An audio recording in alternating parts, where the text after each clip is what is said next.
Señores, tenemos a Víctor Canto. Víctor Canto es un amigo de toda la vida, que cada vez que viene al país viene a la revista. Y tiene algo que yo espero que no haya escuchado el comentario de nosotros hoy, porque él pertenece a una corriente económica totalmente diferente a lo que nosotros propugnamos. Pero a veces él nos entiende y nosotros lo comprendemos. Porque hay también un componente personal en el tema económico, que si nosotros estudiáramos la idiosincrasia de los pueblos, nos diéramos cuenta de que todo tiene una razón de ser. Le doy la bienvenida a Víctor Canto y quiero comenzar con una anécdota. Nosotros tenemos amigos dominicanos que han vivido muchos años en Estados Unidos. Y el otro día, uno que ha venido forzado porque su hermano socio le ha dejado el negocio y él ha tenido que asumirlo, lo está haciendo con amargura porque tiene 40 años en Estados Unidos, en el área de Florida, y le ha ido muy bien. Y uno de los cuentos que nos hace pone de manifiesto que tenemos que conocer idiosincrasia. Ese señor, dentro de los trabajos que hacemos los dominicanos cuando vivimos allá, que hacemos cualquier cosa que nos produzca la comida, se desempeñó como manejador de un comedor de un colegio. Él tenía la cafetería del colegio donde iban sus hijos. Y él vendía pizza, Coca-Cola, hot dog, las dos o tres cosas que los muchachos comen en los recreos. Me dice que él se vio obligado a dejar ese negocio. Digo, ¿por qué? Dice, porque en mi cabeza no cabe el hecho de que un muchacho le dé una mordida a una pizza y la tire en un zafacón. Me dice, porque esa no es mi cultura. Entonces yo iba a morirme del corazón, porque son muchachos desperdiciando comida, tanta gente necesitando. Y el papá le da $2, $1, y ellos se comen un refresco, un hot dog, pero lo muerden y lo botan. Y yo no resisto eso. Tú te pones a ver, ¿es un disparate? No, eso no es un disparate, eso es cultura. Cultura de que dicen, con la comida que se desperdicia en Estados Unidos, se pueden alimentar África. Pero pues también hay otra cosa. En Santo Domingo, en los barrios pobres hay más basura que en los barrios ricos. ¿Y cuál es la razón? Dice uno, la cáscara de plátano. No, es otra cosa. Parte de todos los problemas lo llevamos nosotros adentro. Lo bueno y lo malo es cultural. Y Víctor nos puede ayudar a entender algo más macro que es. Víctor, ¿por qué si Brasil es una gran potencia, si Venezuela es una potencia petrolera que quizás es el mayor productor en América y el segundo o tercero en el mundo, ¿por qué Venezuela les regala el petróleo a los venezolanos? ¿Por qué Venezuela tiene problemas económicos? ¿Por qué una presidenta que viene de la izquierda seria, como la Dilma Rousseff, tiene ahora mismo una situación con las 3 compañías más grandes brasileñas? Y alguien me dijo, eso tiene que ver con los commodities. Y digo yo, ¿y qué carajo tiene que ver un commodity con una presidenta que casi la van a interpelar para destituirla? Hablan un poquito de qué es lo que ha pasado con la riqueza de los países que basan sus ingresos en commodities. El problema no es el ingreso con los commodities. Vamos a poner, porque como somos de los macorizanos, acuérdense que en los años 20 la danza de los millones. Amanda Fortés, el reinado que hubo. A doña Amanda la bajaron por el Iguamo, que lo convirtieron como el Nilo, que pagaron $25,000 en esa época para que Caruso fuera y cantara en el teatro en Macorís. Imagínate, todos los cuartos del mundo. Entonces, lo que pasa es eso exactamente, y aquí pasó lo mismo, te lo voy a poner en un contexto dominicano. Cuando sube Balaguer, ¿qué pasó en el 60, el primer gobierno? 66. Sí, ¿qué pasó en los años 70? Un commodity boom otra vez. El azúcar se puso a 50 centavos casi. ¿Era 50 que estaba? Algo así. Cuando Sí. Fernando Álvarez... Ahí viene lo que... Entonces, el azúcar se va por encima y entra una bonanza extraordinaria. Entonces, el gobierno, los primeros 6 años de Balaguer fueron muy buenos, porque era un gobierno austero, como no tenía dinero, no se metía en nada y dejó que el sector privado produjera, y era un gobierno tímido en respecto a los gastos públicos y eso. Cuando sube el azúcar, el SEA, empieza a tener dinero, es que entonces empieza el desastre y la corrupción. Cuando se crea la bodega populares, entonces viene el clientelismo político a comprar votos y poder que se le dan a los militares, lo convierten en colonos, y de ahí viene todo el problema del país. Entonces, ¿qué pasa luego que se cae?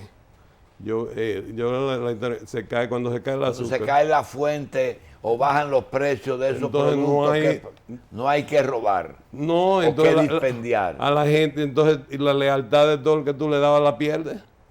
¿Qué fue lo que le pasó a Balaguer?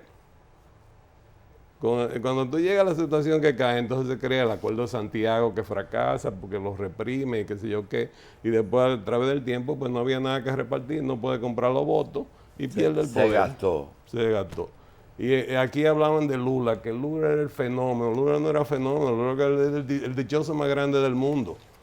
Porque Lula llega al gobierno cuando se despegan los precios de todo, y los Kirchner también en Argentina. Se despegan los precios de todo, entra mucho dinero de fuera y pueden hacer todo su programa de lo que le da la gana. Y viene la corrupción, viene la compra de votos, viene la redistribución y viene todo y al final se cae. Porque mira Europa tiene 200 años creciendo al 1%. ¿Por qué?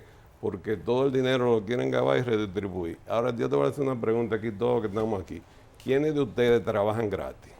Nadie. Entonces, si tú pones un impuesto alto que le quita a todo el mundo lo que se gana, ¿quién va a trabajar? Lo que tú hablas, usted habla de Puerto Rico. En Puerto Rico, 70% de la población vive del gobierno. ¿Por qué? Porque trabajando el salario mínimo es menos de lo que consiguen de beneficios sociales. Entonces no es negocio trabajar, porque ¿por qué tú vas a trabajar para ganar menos y tener que ir a trabajar? Si me dan el dinero. Exactamente. Entonces, o tiene que desbalancear o reducir los beneficios sociales. Y en Estados Unidos, con los subsidiados, con las madres solteras y con esos planes, también hay gente que le conviene no trabajar. Bueno, vamos a ver. Es muy bien intencionado todos los programas de Johnson de la sociedad de oportunidad. Pero entonces tú dices, hay que ayudar a los pobres. Perfecto. Pero entonces dices, bueno, aquí hay que ayudar más a los más necesitados. ¿Y qué pasa? Te dicen, bueno, una madre soltera tiene más dificultades que una casada.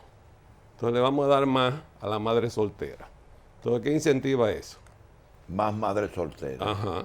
Porque entonces si le van a dar cuarto. Votan al marido. Entonces lo tienen el marido que lo metan por la ventana para que el welfare no se dé cuenta. Entonces, y tienen hijos de distintos hombres por esas razones.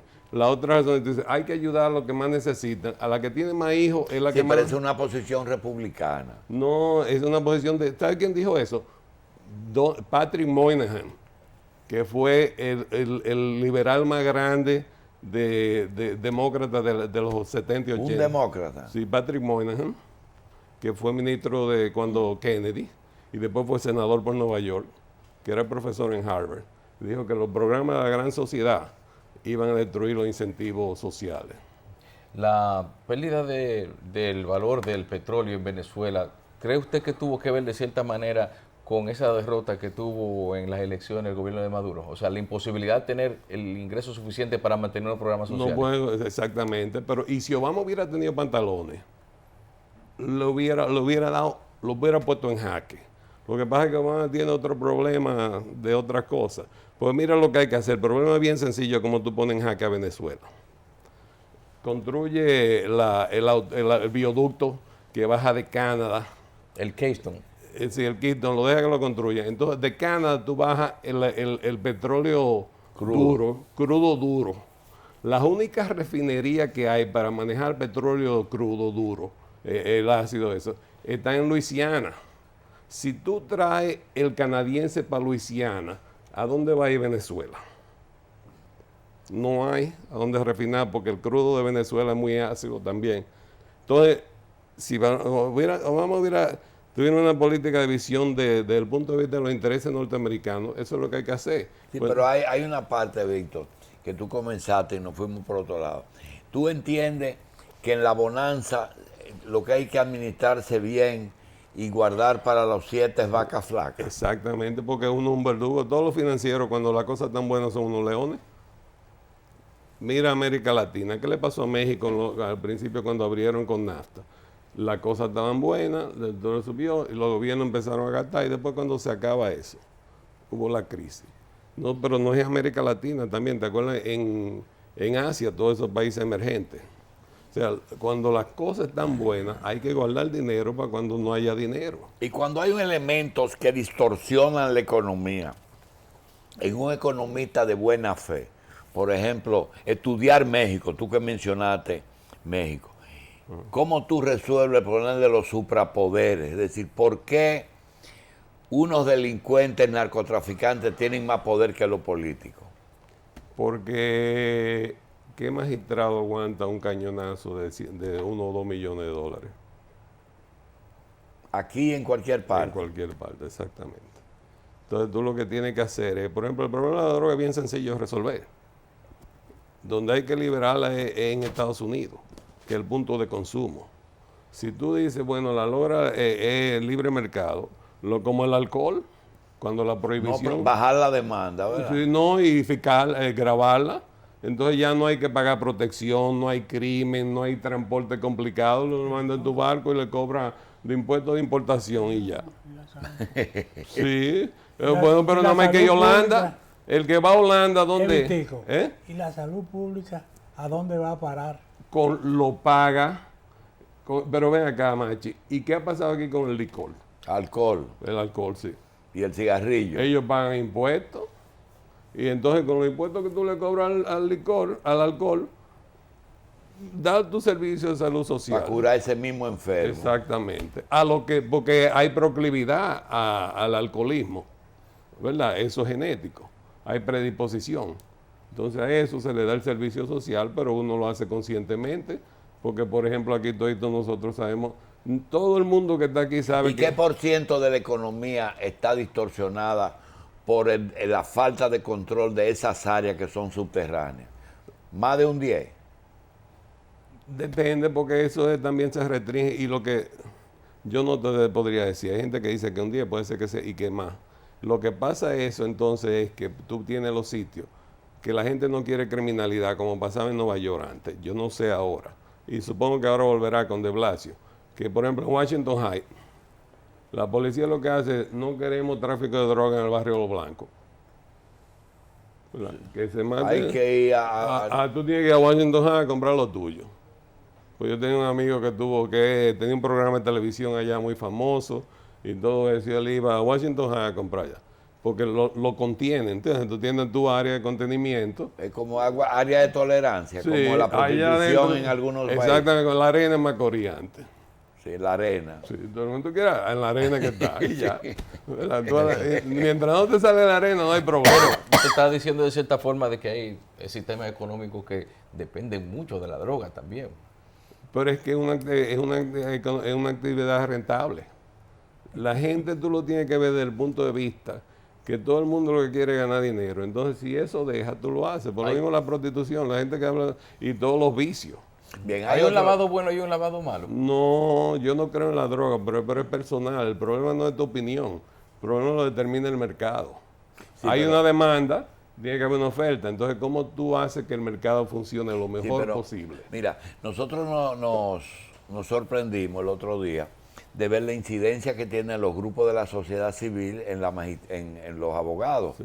Y le decía al doctor Junior, digo, doctor, lo que está pasando no lo hemos percibido, es que cuando vino el nuevo orden, esa sociedad civil era quien entrenaba los funcionarios judiciales y le decían lo que era un lavado. Tú coges cualquier juez y te da una cátedra de lavado y te dice, el lavado no es solamente droga, es también los impuestos que tú evades, es también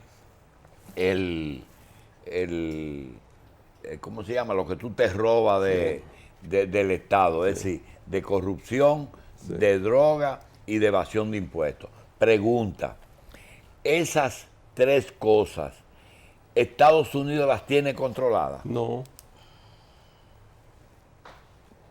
porque no la puede tener.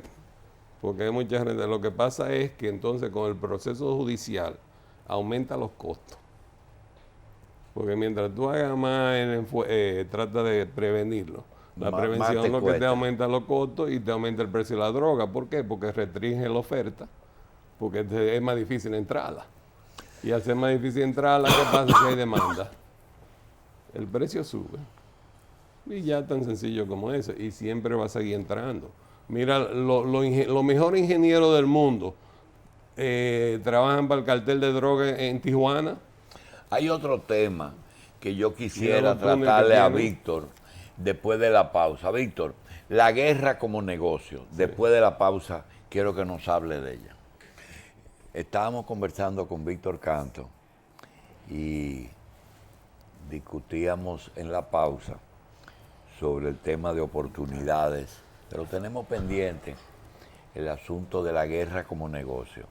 Nosotros creemos aquí que, por lo menos en los gobiernos que hemos tenido, después de que nosotros nacimos, hicimos criterio propio. Tenemos Roosevelt, Truman, Eisenhower, Kennedy, Johnson, etcétera, ¿verdad?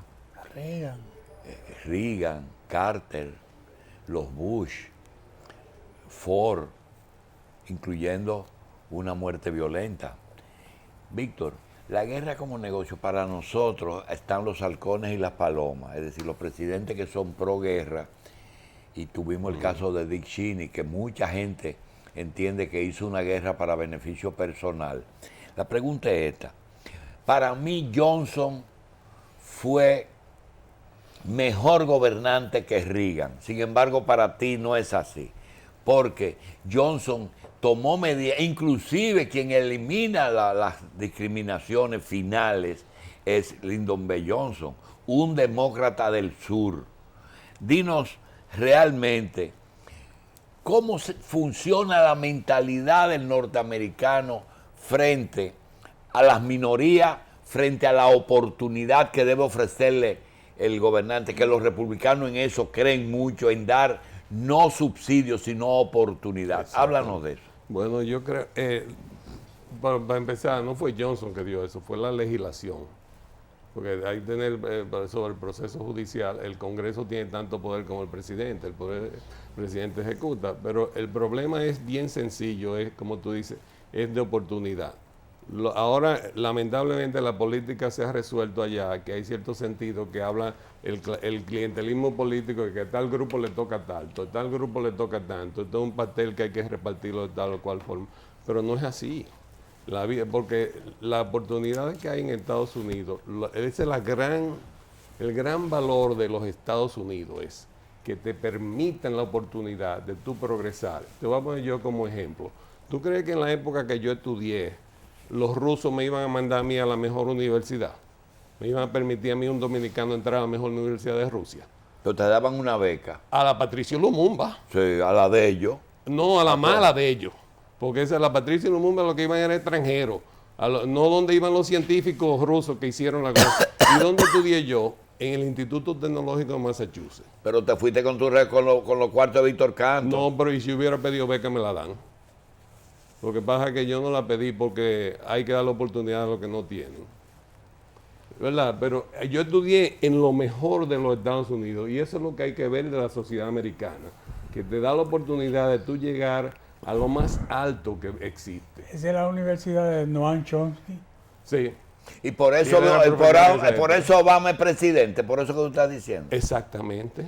Obama estudió en Hawái, en la universidad, en la ¿cómo te diré? El bachillerato, en la escuela que estudió Hawái, en Hawái, Obama, ¿Sabe cuál es el endowment? Ellos tienen más de 10 mil millones de dólares. Entonces no es por minoría que él es presidente, No, Obama es un verdugo. es porque tuvo la oportunidad. Él tuvo la oportunidad y es súper inteligente. Y es un tipo increíblemente muy capaz. ¿Y qué diferencia tienes tú con él? Bueno, que yo creo en la oportunidad de trabajo y yo no creo en la redistribución. ¿Y él quiere la redistribución? Sí. Yo lo mío es mío. Tú me das mi oportunidad, yo trabajo, yo produzco y me quedo con él. Doctor, ¿Cómo evalúa usted el desempeño económico del gobierno de Correa?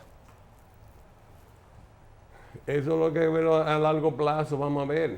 Todo el mundo habla de los milagros, para empezar, el gobierno de Correa es interesante. pero dolarizó, Sí, pero, No pero fue- ¿y ¿dónde estudió? pero no lo cambió Lo encontró No, así. pero ¿dónde estudió Correa?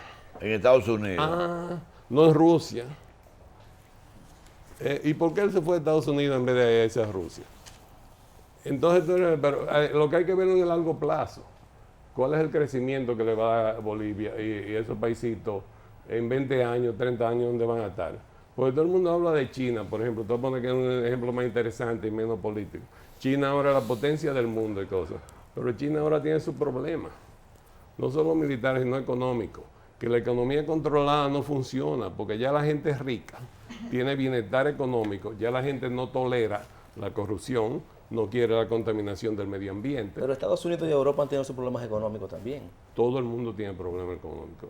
A nadie, por más Y no hay cuarto- economía libre. bueno, pero Porque hay toda una, más economía libre, controlada. hay una más libre que otra. Hay una que la controlan menos manos que otra. La controlan como, porque el problema es que tienen la oportunidad. Es, por ejemplo, como tú vas a jugar pelota, ¿verdad? Y si tú te paras en el bate y tú no bateas una de 95 millas por hora, tú no vas a llegar a Sí, Grandes pero yo Ligas. quiero la guerra como negocio. ¿Hacen la guerra como negocio No creo. o no. hacen negocio? Bueno, hay negocio en el sentido de que hay intereses. Siempre hay intereses económicos y políticos. China la hizo para hacer negocio. China. Cheney, Dick Cheney. No, la gente está equivocando. Cheney es un tipo que es muy dogmático, que cree en eso. Porque, por ejemplo, te voy a decir, yo más o menos lo conozco de los 70. Y a Donald Rumsfeld también, Sí, personalmente. son de la misma línea. Sí, ellos eran muy amigos. Esos dos toleteros. Pero Zafa. tú lo tienes que ver a él en el contexto de los intereses norteamericanos, que es lo que tiene que defender los intereses de su país. Y él es de la línea dura. La diferencia entre Obama y Reagan, vamos a suponer. Reagan dijo con Billy Brandt, dijo, no, los rusos están expansionando, le vamos a meter las cosas nucleares allá en Alemania. Y lo pusieron los rusos parados. Con Obama le iba a poner a los rusos los radares. Los rusos dijeron que no, Obama le dijo, está bien, y lo quitó. ¿Y qué pasa ahora? Putin le está dando palos por toda parte. Entonces, ¿cómo es que tú vas a dejar que uno que es así y tú de este tamaño? Y esa es la chiquitín- diferencia de ellos dos. Sí, claro. Todavía Rusia es mucho más Rusia chiquita. es un país tercermundista. Y lo que pasa con Putin es que la gente no se da cuenta. Mientras tú no te metas con su política, él te deja robar todo lo que tú quieras, siempre que le des su porciento a ellos. Por eso es que hay tantos oligarcas en Rusia. Pero desde que un oligarca de esos se mete en la política, ¿qué pasa? Fuego a la lata, lo meten preso y le quitan los cuartos. En Estados Unidos no te pueden hacer eso, porque es un proceso de ley. Usted habla de las economías controladas y del ejemplo de China versus Estados Unidos. Aquí se ha hablado mucho de dejar fluctuar al libre mercado y hay gente que incluso extraña a veces los controles que establecía el gobierno sobre asuntos como los alimentos, la energía, los servicios públicos. ¿Usted cree que aquí ha fracasado ese asunto del libre mercado o ha sido un asunto del cual se ha usado en detrimento de la ciudadanía? Pero es que aquí nunca ha habido libre mercado. Porque vamos a suponer que tú te decidas importar directamente. ¿Tú crees que te van a dejar entrar los productos? Para tú poder competir con la otra gente. El libre mercado es que si el supermercado no va a poner nombre, vende tal cosa tanto, yo diga, pero aquí está más caro, mira, en Amazon se lo es más barato, déjame pedirle que te lo mande como hacían antes aquí, porque, bueno, aquí el único que puede saber más que es más viejo que todos nosotros. Aquí se compraba por catálogo antes. ¿Te acuerdas? De Sears. Sí, y uno iba a la tienda del Ingenio, de Romana, de Consuelo, de lo que ahí había de todo. Cuando uno era muchachito, yo me acuerdo que yo era muchachito, yo llegué ahí a la tienda de los Ingenios. ¿Y cómo es que eso se podía y ahora no se puede? Entonces lo que hay es que facilitar. Lo mismo Ustedes con fue la que migra- hicieron el libre mercado para que haya en todas partes. Pero es que no igual. lo han aplicado. Ya no hay necesidad de hacer tienda en Ingenio. No, sí. Porque no. ya tú vas a los LEDs Pero no de permiten Romana. el bienestar. Por ejemplo, lo mismo, con Todavía ninguno lo mismo supera. con la migración, que es bien sencillo el problema. Hay gente, todo el mundo el que quiere trabajar debe permitírsele trabajar. ¿Tú crees que, por ejemplo, no lo voy a hablar, es mexicano? Pues yo vivo al lado de la frontera en San Diego. Los mexicanos no quieren vivir en Estados Unidos. Para Quieren ellos trabajar en Estados Unidos y mandarle vivir. dinero a su familia. Pero esa es la pregunta que yo te pensando. ¿Tú te crees que yo, que no lo voy a ver porque tú eres más joven, voy a pensar que tú te vas a morir en San Diego? Tú te vas a morir en Macorís. Pero cuando piensas en Estados Unidos. Mi pregunta es la siguiente. Para tu país, ¿qué es lo que nosotros debemos de hacer? ¿Todavía tú piensas que la dolarización es buena? ¿Todavía o ya se te quitó? Es lo mejor que puede pasar. Y mira, yo lo veo en el contexto macorizano. ¿Cuál es la época dorada de San Pedro de Macorís? El 24. Daban los cocolos que hablan, que ya no hay. La sociedad mutualista, que eso es mejor que el welfare de Estados Unidos. Porque hacían la sociedad mutualista los cocolos. Se ayudaban uno al otro, el entierro que uno se moría, que ya eso no existe. Lo europeo, la emigración libanesa. Después que se estabilizaron aquí, se fueron otra vez para las islas. Sí. Pero, por ejemplo, don José Alán, que nació aquí, se fue al Líbano y después regresó. Volvió. Entonces, eso Macorís es una ciudad cosmopolita. Yo me recuerdo una vez que estaba yo, porque Pedro Mira estudió con mi mamá, y yo fui a conocerlo porque una gente le dijo a Pedro Mira, usted es el perfecto antillano, porque era hijo de puertorriqueño, cubano, y nacido aquí. Él dijo, no, yo soy el perfecto macorizano. Sí, Esa era la época de antes. Y eso es lo que hizo grande a Macorís. La apertura económica que había en San Pedro. Y además de la dolarización, ¿qué tú crees que debe hacerse? La ley tiene que ser bien sencilla, que la gente la comprenda. Esa ley es complicada, la gente no la entiende. Tú vas dando un juzgado, aquí una legislación, y le preguntas a 10 gente, te la interpretan 10 de interpretaciones. Por ejemplo, vamos a suponer importación. Tú cobras el 10%, tú traes un artículo, paga el 10%. Todo el mundo entiende eso y no hay corrupción. Si tú dices que la organza vale al 20% y la tafeta tanto, gratis. Entonces tú le dices, bueno, hay 19% para ayudarle a la gente para convertir la organza en tafeta. ¿Verdad? Trataste el asunto de la organza y la tafeta. Pregunta. Sí, porque eso era un nombre que se usaban antes. Sí. El impuesto. La cretona. El impuesto. El préstamo internacional. El endeudamiento local.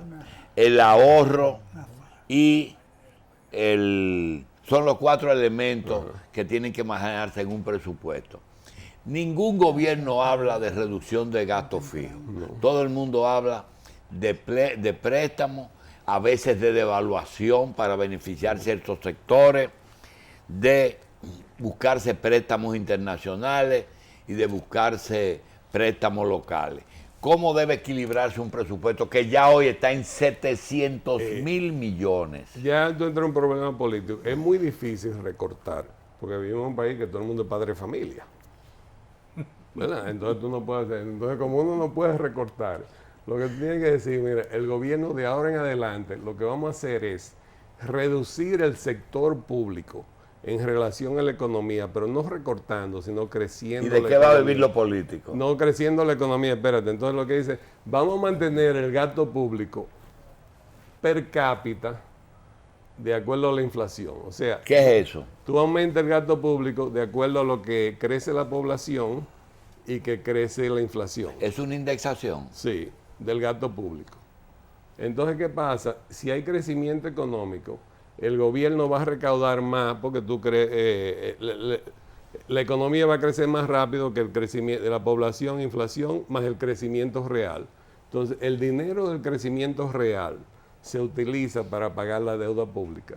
Y en la medida que crezca la economía, sigue creciendo el sector público, pero mucho más lento que la economía. Y así es que tú reduces la importancia de la economía, del sector público en relación. Y el sector privado aquí, ¿dónde tiene su dinero?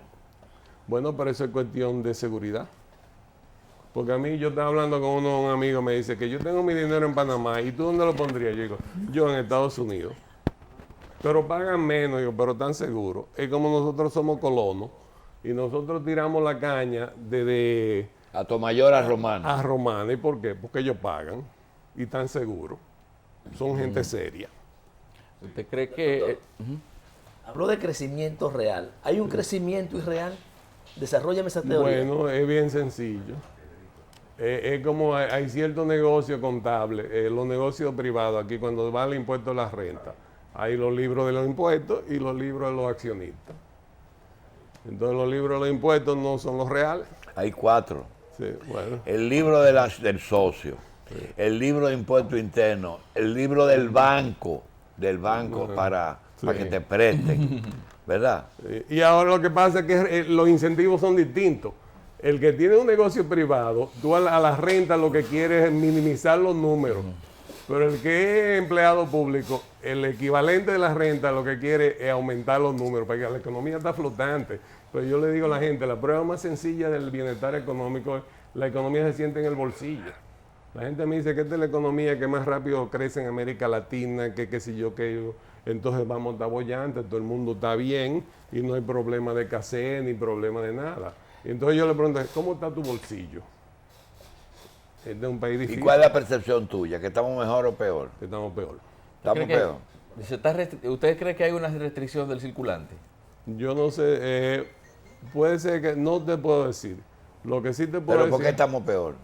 Bueno, porque yo veo, no creo que la vida aquí es muy cara.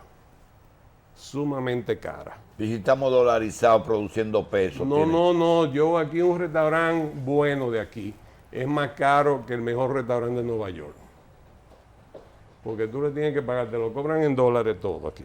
Después tienes que pagar el ITEVI, ¿en cuánto está ahora? 18. 18. El 10 legal.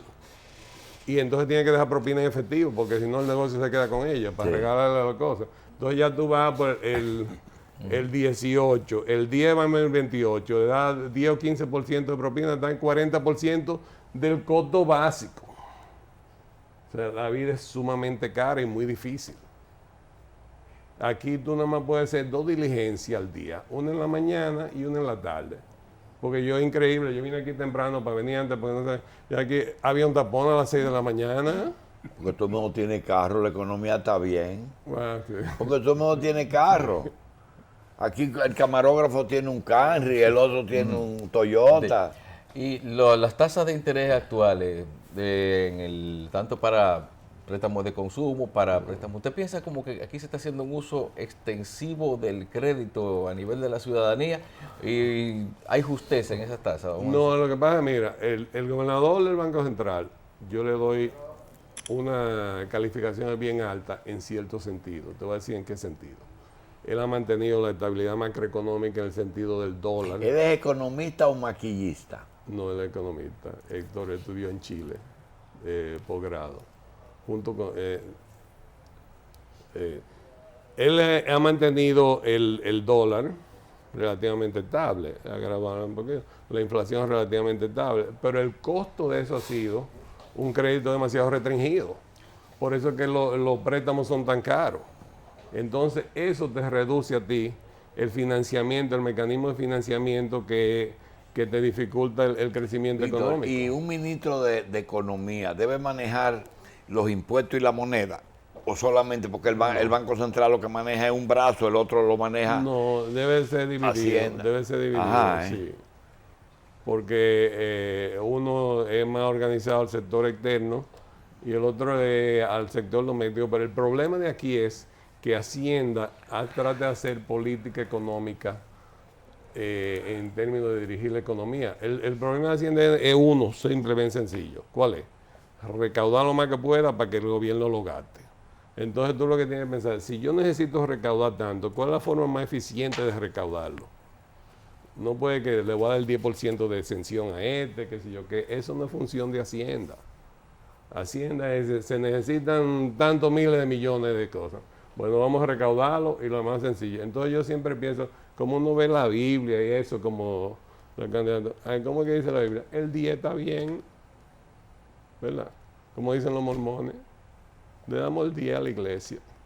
Y uno le Sí, da el pero día. también a veces hay gobiernos que han dicho que el 10 de corrupción es bien, que lo que no debe ser más del 10 de comisión. No debe haber nada de eso. ¿Y cómo se elimina eso? Haciendo las reglas bien sencillas. Porque cuando las cosas son sencillas no necesita nadie que facilite la transacción. Si si el 10% de importación, yo traigo un vehículo, me dice, me costó tanto, aquí está la factura, aquí está en su cuarto. Buenos días, me voy con mi carro por ahí mismo. En el tema original de China, cuando estaban en cero, todo el crecimiento era bueno. Controlaban la mano de obra, ponían cosas. De eso hizo que personas se hicieran más ricos que otras.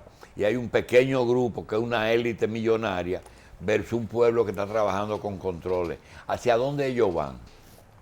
Yo creo que van a tener que abrir la economía. Y ese es el problema de lo que estamos hablando de la corrupción. Que por ejemplo en Chile, cuando Pinochet y eso, que vendieron la empresa, está perdiendo dinero, aunque la regalemos estamos mejor. No, pues tiene valor la franquicia. Sí, pero si abren la economía y dejan que los salarios floten y por otro lado arriba hacen que la moneda coja su valor real, que por cierto la tienen sobrevaluada. ¿Cómo deben manejar esos dos extremos? Pero te lo pongo bien sencillo, con NAFTA. Háblame de NAFTA y México. ¿Qué ha pasado en México con la maquiladora y todas esas cosas? ¿Dónde está funcionando Ford y General En Motors? México. Entonces, y pagan menos que lo que le pagan a los otros mexicanos. Sí. No, a los mexicanos. Ah, los mexicanos no. Han subido los salarios extraordinariamente. O sea que el NAFTA ha beneficiado extraordinariamente. Pero ha perjudicado a Estados Unidos. Pues no. Pero eso se hace en Detroit, ahora se hace en Pero Guadalajara. es que Detroit no, pero Detroit no tiene razón de ser. ¿Por qué? Porque ellos cobran muy caro. Hay demasiado beneficio. ¿Cómo tú le vas a pagar a una gente que dice, yo necesito ganarme tanto? Pero eso no es lo que vale el mercado.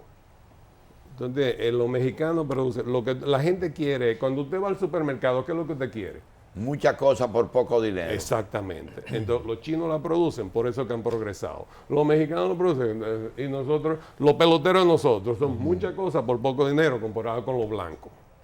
Porque tú miras, por ejemplo, ¿cuánto ganan los dominicanos? Dices, que gana Robinson Cano y toda esa gente ganan Esos tanto. son dos. Pero no solo que son dos. Ellos no ganan nada de endosando, promoviendo productos. Porque ¿cómo se hizo Michael Jordan multimillonario? Y no por razón, es porque Michael Jordan estaba vendiendo productos. Él ganaba más vendiendo productos que como vaquebolista. Sí, pero ¿cómo es posible que una persona que le quiten un porcentaje tan alto de sus ingresos pueda llegar a ser multimillonario? ¿No es un control de riqueza el impuesto? Depende, yo creo que sí, progresivo sí, pero no es, porque también uno tiene que contribuir a la sociedad. Lo que pasa es que yo no veo mi dinero. Yo pago mi impuesto en Estados Unidos, pero por ejemplo, yo llamo a la policía y va a mi casa. ¿Tú entiendes? Y tú llamas a los bomberos y van. Y mi casa está bien cuidada, entonces a mí no me molesta pagar. Mis hijas no fueron, tuvieron una época que fueron a escuela pública, porque eran escuela pública buena. Y después yo la cambié a una escuela privada por otras razones. A pesar, se me salió el cocol, a menos una escuela episcopal. Sí. Entonces, pero entonces te da el servicio. Entonces, cuando un gobierno te da el servicio por tus impuestos, tú estás contento. Como tú dices, que me recojan la basura, que no se me vaya la luz, que la calle esté entalviada, que no dejen los motoconchos que anden como le dé la Y gana. lo peor es que ese dinero se tiene asignado. Aquí el agua, la basura, Ajá. porque tú tienes todo privatizado, pero algunas cosas no. Por ejemplo, en Estados Unidos yo no veo a nadie bregando con una cisterna, No. que es la privatización del acueducto. No solo, pero te voy a decir, Julito, yo tengo un basement en mi casa y una vez la agua negra que salen se Sí. tapó por error de ellos. Ellos vinieron, me mandaron en menos de una hora desde que yo llamé, mandaron un equipo que limpiaron el sótano de la casa, que yo no lo usé, me lo limpiaron, qué sé yo qué, con luz, lo secaron, desinfectaron y todo, y no me costó un centavo. Y trata de tú hacer esto aquí, que se te vaya la luz y se te dañe la nevera. Llama a la CD a ver si te la van a pagar. Tú estás loco. Entonces, eso es lo que hace falta. Por eso es que uno paga, porque hay un Pero sistema- ¿por qué el correo ellos dejaron privatizarlo? porque el correo, bueno, ahí Digo, todavía queda un residuo de correo. entramos, el problema es que los gremios lo han quebrado. ¿Tú sabes Los cuánto? sindicatos. Sí, ¿tú sabes cuánto gana un cartero? Si yo te digo, deja el programa y te metes a cartero, 20,000 pesos al año. no ganan cerca de 100.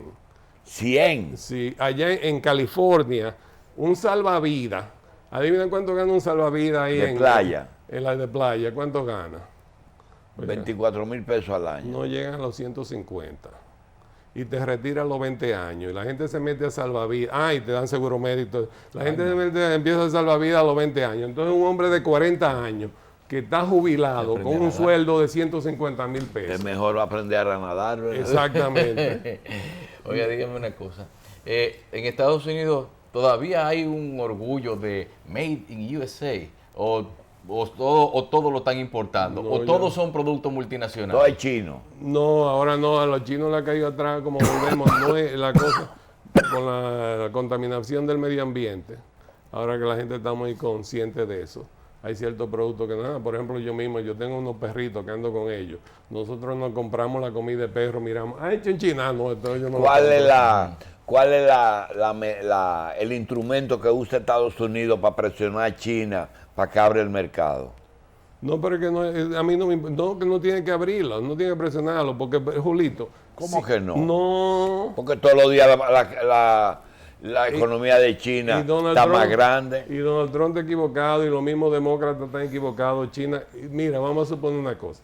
Si el competidor tuyo le cuesta 10 pesos hacer una cosa y te lo vende a 1, tú debes protestar. Pues todo el mundo dice que China vende los productos más baratos de lo que... No, porque lo produce más barato. No, pues entonces, eso es la función del mercado. Yo que me vendan 2. Ojalá yo que el que lo produce a 10 y vende a 1, le compro 10 más. Mencionaste algo que queremos antes de irte que nos lo den. ¿A qué se debe que un hombre con el discurso que tiene haya logrado escalar esa aceptación en cierto tipo de población? Donald Trump. ¿Por qué? Porque hay un malestar económico. Pero primero, la gente no cree que Estados Unidos está seguro. ¿Qué está? Seguro. Mire, Es inseguridad la pura. inseguridad ciudadana. La gente no cree que la economía está creciendo como debería estar. Pero hay menos desempleo. Porque la gente se ha retirado el desempleo ha bajado tremendamente porque la gente que tú cuentas como buscando trabajo ha disminuido más. ¿Entiendes? ¿Y dónde están esa gente? Se han retirado, se han salido de la fuerza Todo laboral. el que ha podido retirarse se ha retirado. Por ejemplo, mira, te voy a decir, cuando la recesión, ellos te daban 59 semanas, no, llegó a 100 semanas de desempleo. Disability. ¿Cuántos son 100 semanas? No de desempleo. 2 años. Entonces, ¿tú crees que 2 años sin trabajar se te deteriora? Eso es lo que estaban dando. Entonces, ¿qué es lo que pasa? La gente cojo mis 2 años, pero al final de 2 años ya tú estás retrasado, no tienes el mecanismo, la habilidad Si de... tú que conoces también Puerto Rico, cómo manejan eso y los subsidios, si quieren salvar Puerto Rico, ¿qué deben hacer? Puerto Rico no tiene Los salvación. republicanos dicen que no tienen salvación. No tiene salvación en el siguiente sentido. En Puerto Rico se aplican leyes federales. Entonces, lo que hay que, por ejemplo, bajar el salario mínimo. Porque el salario mínimo es tan alto.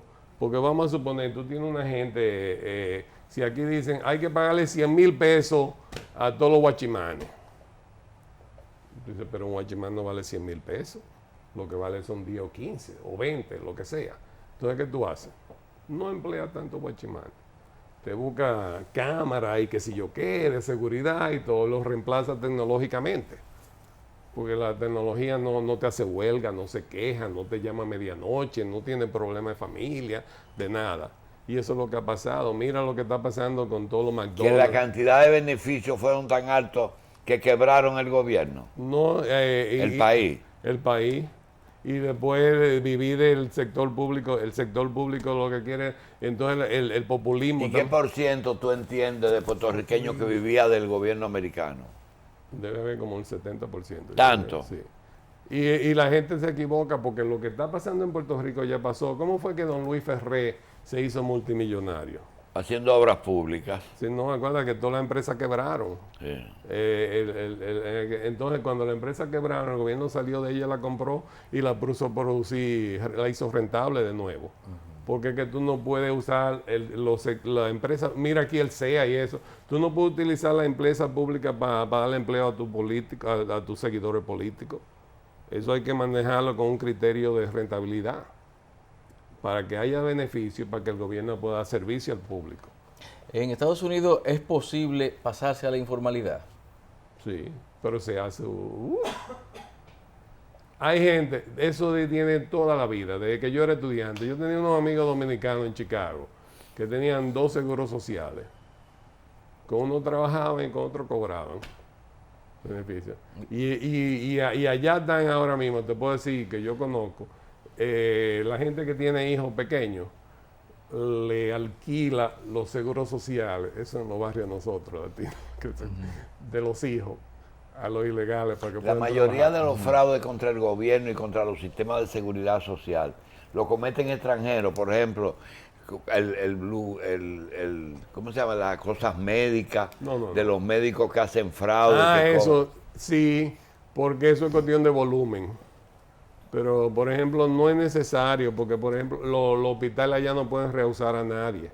no pueden. Rehusar Tienen a que nadie. atender a todo el mundo. Hay que atender a todo el mundo. Mira, una vez yo estaba en La Vega dando una conferencia y mi esposa se puso mala, que nos comimos la cena y le cayó mal la comida. Y yo fui a emergencia. Y llegamos ahí y le digo yo, mire, yo tengo seguro médico, que si yo qué, para ver si. Y me dice, no, aquí es por... A todo el que llegue. A todo el que llegue y es por la severidad del caso. Y adivina cuánto tuvimos nosotros ahí. 2 horas. 8 horas y no nos habían atendido. Pero como tú eres médico, tú sabes que cuando tú tienes intoxicación a las 8 horas se te pasa. Sí. Ya no ella se curó. Y Yo dejaron le dije a de- la gente, nosotros nos vamos. No, que no lo han visto el doctor. Nos vamos. Y aún me fui. Y adivina qué me pasó. Me mandaron una cuenta. ¿Cuánto tú crees que me cobraron? Di un numerito. $4,000 me mandaron la cuenta. Y yo por principio lo llamé y le dije, yo no le pago a usted $4,000. A mí dañe el crédito, me pueden demandar. Eso es un abuso. Porque yo no vi un médico y no pagué. Entonces le dije, yo le puedo pagar $500 si usted quiere. No, que nosotros que yo que no pago. ¿Y por qué si no lo atendieron? Exactamente. No, porque yo había entrado y me matriculé de BR. Ay, Porque yo rehusé los servicios, pero ya me tenían programado para eso, pero yo me fui porque no me atendieron a tiempo. Y después lo mandaron el dinero a una gente de colección, para coleccionar, para cobrar. Y cuando me llamaron, digo, mi seguro pagó $2,000. Y llamé al seguro y le dije, dele marcha atrás esos $2,000. Y no, pero que sí, mira, el que paga el seguro, y lo devolvieron el dinero y no lo pagué. Finalmente, Víctor, ¿por qué República Dominicana? Tú dijiste ahorita algo de los intereses. ¿Por qué República Dominicana, para conseguir $50 millones prestados con el Banco Interamericano de Desarrollo, tiene que confesarse con el diablo?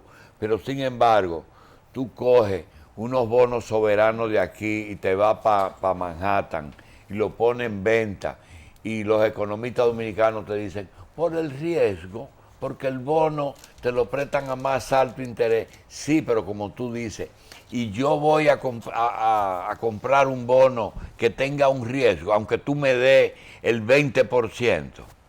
Sí lo cogen porque tú usas la ley probabilística. Porque el inversionista de Manhattan no compra el dominicano nada más. Son gente que se especializa en eso y conoce más o menos la situación. Pero tú compras de 100 países y tú dices, de los 100 van a quebrar 10. Va a haber una Argentina, un qué sé yo qué, a este lo vamos a reestructurar. ¿Cómo es? ¿Eh? De 100 van a cobrar 10, pero el interés tan alto. Sí, que compensa a los otros, compensa la Y si a ti pérdida. te va un cliente a hacerte una consulta sobre inversión, ¿tú le recomendarías que invierta en bonos soberanos? Si tú lo compras todo, sí, porque diversifica. El problema es que es muy riesgoso comprar nada más el dominicano. Pero acuérdate que esos son gente que manejan, por ejemplo, yo tengo clientes, mis clientes manejan mírame, 3, 4, 500 mil millones de dólares. Entonces, ahora la porción a bonos soberanos, vamos a poner un 10%. Entonces, con el 10% no hay suficiente. Ellos compran dinero, la deuda dominicana y más. Entonces, tú compras todos los países del mundo, Y compensa uno sí, con uno otro. con otro. ¿Y ese dinero de Pero dónde igual viene? que los préstamos de menor cuantía de aquí. Ah, ya. Eso es lo mismo, ¿verdad? Vamos a la microeconomía. Estamos en Navidad. Sí. Gente cobrando doble sueldo y con unos cuartos que tiene algo que hacer con ellos. ¿Qué usted recomienda que se haga con ellos? Se compra un bien que mantenga su valor. Se resuelve un problema de la casa. Se paga una deuda o se cambia a dólares. ¿Qué No, recomienda? bueno, yo siempre pienso en cambiar dólares a buen negocio. ¿Por qué? Y que espérate enero, porque ahora todo el mundo sabe, lamentablemente. Está un chin más caro. Ajá, está un chin más caro. Le digan a los niños, vamos a celebrar Reyes. Vamos, eso de Santa Claus es para los americanos. La Cuando mejor el- inversión con un doble sueldo es Cuando el banco- convertirlo a dólares. No aguantar, sí, porque tú no sabes si van a devolver. Cuando el No, tú banco lo se- guardas hasta que pase la Navidad. ¿Y por qué te dicen a ti que en esta época es mejor invertir aquí que invertir en Estados Unidos? Sí, porque no están contando el riesgo. Porque tú dices, es verdad que en los últimos 20 años, o 15 años, el Banco Central ha pagado. Y pero- cuando el Banco Central va a fijar la tasa de interés oficial, tiene que ver siempre qué es más ventaja para uno. Dice, es el 6%, pero es mejor que en Estados Unidos. Tiene que compararlo con la de allá, Desde luego tú lo comparas porque tú lo que tienes que dar un premium arriba. arriba para que la gente Para se que quede no se aquí. vaya. Pero el problema de eso es que eso es como un Ponzi, la cosa Ponzi, de que el Banco Central Banca está piramidal. refinanciando la deuda, en un momento hay que pagarla. Bien. Y ahí se para. Víctor. Eso es como bailar la cosa con la sillita en los cumpleaños. Que se quede una silla abajo, Ajá, ¿y qué pasa después al final? Al que final se queda uno parado. Está exactamente. ¿Cuándo te vas, A fin de mes. Vamos a ver si hacemos otro programa. Sí, cómo no, Víctor cómo Canto, gracias a ustedes y al grupo, ¿verdad? Hoy apreciamos más la apertura del Grupo Corripio con nosotros, porque si no hubiéramos tenido el Grupo Corripio, hoy estuviéramos fuera del aire. Gracias. Coral y HIJB. Cada domingo, Revista Electoral 2016, un compromiso con la democracia. Candidatos, partidos, programas, propuestas, concertación electoral, debates, actividades y concursos por región y por circunscripción.